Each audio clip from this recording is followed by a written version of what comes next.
মোহাম্মদ সামনের সারিতে যারা বসছেন থানার নেতৃবৃন্দ ছাড়া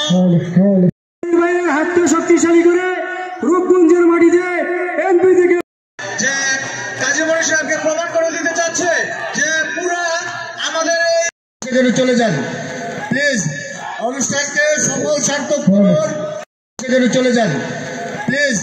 অনুষ্ঠান মাইক্রোফোন আমাদের স্টেজে দিয়ে আসেন দুটো মাইক্রোফোন নিয়ে আসেন 24 জানুয়ারি নিয়ে ওনার জানাজা সম্পন্ন করার জন্য ওনার গ্রামের বাড়ি কুমিল্লাতে আজকে কাজী বিসমিল্লাহির রহমানির রহিম কোন সাইট কর্নেল সাহেব আলমগীর মাস্টার সাহেব আমালউদ্দিন স্যার